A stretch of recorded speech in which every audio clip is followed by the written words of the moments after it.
আজ আমরা চলেছি এমন এক জায়গায় যেখানে মানুষের ইতিহাসের প্রথম আঁচড় পড়েছিল পাথরের গায়ে। যখন মানুষ লিখতে পড়তে শেখেনি, সভ্যতা ছিল কেবল এক স্বপ্ন। পাথরের ওপর আঁচড় কেটে সে প্রথম মনের ভাব প্রকাশ করতে শিখেছিল।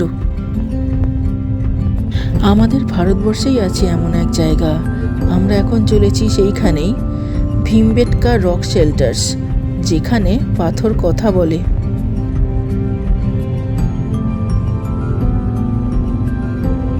এখানেই দেখা যায় 30,000 বছরেরও পুরনো সেই ছবি, যেখানে মানুষ শিকার করছে, নাচছে, স্বপ্ন দেখছে। ভারতবর্ষের মধ্যপ্রদেশ রাজ্যের রায়সেন জেলায় রয়েছে এই ভীমবেটকা রক শেল্টার্স, যা ভোপাল শহর থেকে প্রায় 45 কিলোমিটার দক্ষিণে বিন্ধ্য পর্বতমালার কোলে অবস্থিত। एलिफेंट है, एलिफेंट के ऊपर हंटर बैठा है, स्टोन टूल्स लेके शिकार करने को जाना। उसके पैरेलल में spotted deer, the kind of dear चीतल, लेपर्ड, एलिफेंट, बफेलो, हरिन, बारहसिंगा। फिर उसके बाद आते आते मिडिल में मेसोलिथिक पीरियड में अर्ली पॉपुलेशन पैट एनिमल यहाँ हॉर्मी स्टार्ट होने लगा। राइट वन में एक हंटर है, टूल्स लेके शिकार करने को जा रहा है, और नीचे की तरफ में रेड कलर में हॉर्स का छवि। You know early period, no horse available India, horse came Indian sentence. ये पढ़िए, जब हिंदुस्तान में घोड़ा नहीं था, ये लोग हाथियों का इस्तेमाल करते थे राइडिंग हंटिंग यूज करने के पर्पज से। हॉर्स आने के बाद दोनों का इस्तेमाल करने लगे। So many many many wild animal figures, so name is जू। जू means collection of wild animal. এই গুহাচিত্রগুলি প্রায় 30,000 বছরেরও বেশি প্রাচীন, অর্থাৎ প্রাগৈতিহাসিক যুগ থেকে মধ্যযুগ পর্যন্ত মানুষের বসবাসের প্রমাণ এখানে পাওয়া গেছে। इनको ग्रुप में, समूह में, चेन के रूप में दिखाया। चेन के रूप में दिखाने का उद्देश्य है इस केव्स की यूटिलिटी को दर्शाना। पास्ट में इस केव्स का उपयोग मीटिंग हॉल के रूप में किया जाता होगा। जब लोग आयोग किसी मैटर पे युद्धों से कार जाते थे तो ग्रुप यहाँ पर ब्रीफिंग करता था।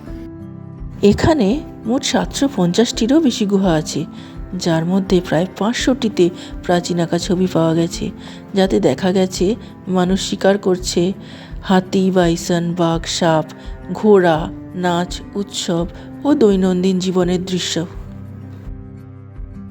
রং হিসাবে বিভিন্ন প্রাকৃতিক খনিজ, যেমন লাল রঙের জন্য হেমাটাইট, ম্যাঙ্গানিজ কালো রং আর কেওলিন সাদা রঙের জন্য ব্যবহৃত হয়েছে।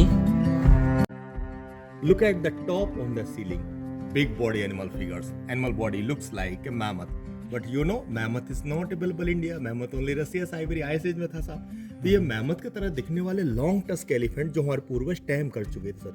एलिफेंट है, एलिफेंट के ऊपर हंटर बैठा है, स्टोन टूल्स लेके शिकार करने को जा रहा।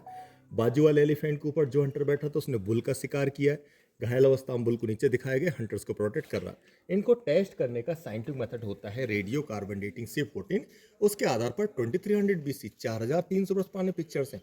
बट आने वाले शेल्टर्स में 5 to 10,000 ऐसे करके 30,000 ईयर्स ओल्ड केव पेंटिंग है। और मानव सभ्यता को लेकर स्टोन एज का हिस्ट्री का ऑलरेडी आप लोग सब पढ़ चुके हैं। Lower palaeolithic, upper palaeolithic, mesolithic, neolithic, chalcolithic, historical advent present. अब इस স্থানীয় লোকগাথা অনুযায়ী একটি ছোট্ট তথ্য পাওয়া যায় যে ভীমবেটকা নামটি এসছে মহাভারতের ভীম চরিত্র থেকে।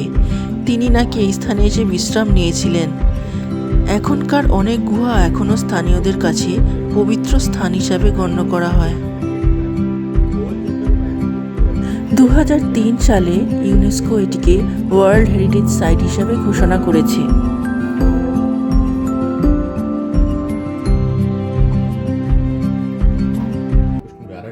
ठीक है, बीच के जेंट्स लोग ग्रुप में डांस कर रहे हैं, जैसे हमारे यहाँ नॉर्थ ईस्ट आसाम में बिहू, वेस्ट बंगाल में झूमर और झारखंड में कर्मा।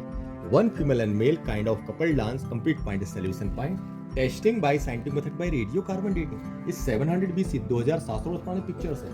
लेफ्ट में देखो बफेलो का फिगर, हरिन का फिगर, सीलिंग में बुल का फिगर है। तो साहब फर्स्ट जनरेशन ने वाइल्ड एनिमल वाइल्ड लाइफ को दिखाया, आने वाली जनरेशन का शिकार कैसे करते उस चीज को दिखाया, और शिकार की एनिमल को फेस्टिवल रूप में कैसे एंजॉय करते उस चीज को दिखाया। बट भीमबेटका की जंगलों में कभी भी हमारे एंसेस्टर्स स्थायी रूप से सेटल नहीं हो पाए। रीजन था नो वाटर बॉडी। वाटर बोले तो यहाँ कोई नदी तालाब नहीं था। Water source only natural waterfall, जो पहाड़ी के झरने थे साहब, वो इनका वाटर सोर्स थे।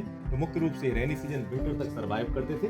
समर पीरियड कोटन पार्ट एक बंजारा विमुक्त गुमक्कर प्रजाति तरह की सभी जगहों पर आते जाते रहे। और यहाँ पेंटिंग बनाने का 3 टाइप्स ऑफ आर्ट बिल्ड हुआ। स्टेट ऑफ मध्य प्रदेश का गोंड आर्ट, बिहार उड़ीसा का मधुबनी और महाराष्ट्र का वारली आर्ट। तो 3 तरह का आर्ट फॉर्म हम देखते हैं। देखिए এখানকার দেয়ালগুলো শুধু ছবি নয়, এগুলো হলো সময়ের সাক্ষী, মানুষের চিন্তার রূপকথা। সেই প্রাচীন মানুষ জানতো সময়, বৃষ্টি আর রোদ এই সবই তাদের গল্প মুছে দিতে পারে। তাই তারা আঁকতো পাথরের শেল্টারের নিচে বা গুহার ভিতরের দেয়ালে। আবার অনেকগুলো ওভারল্যাপিং লেয়ার্সেও পাওয়া যায় এই ছবি, মানে নতুন প্রজন্ম পুরনো ছবির ওপরে নতুন করে ছবি এঁকেছে। তাই সেখানে প্রতিটি রেখা, প্রতিটি রং আজও আগের মতোই জ্বলজ্বল করে।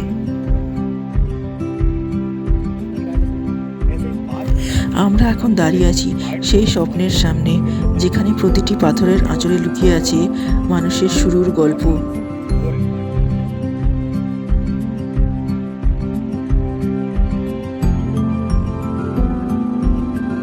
আর এই গল্প যদি আপনাদের সকলের মনে ছাপ ফেলে থাকে, তাহলে লাইক, শেয়ার আর সাবস্ক্রাইব অবশ্যই করে রাখবেন। তাহলে পরবর্তী গল্প থাকবে আপনারই জন্য। সকলে ভালো থাকবেন। ধন্যবাদ।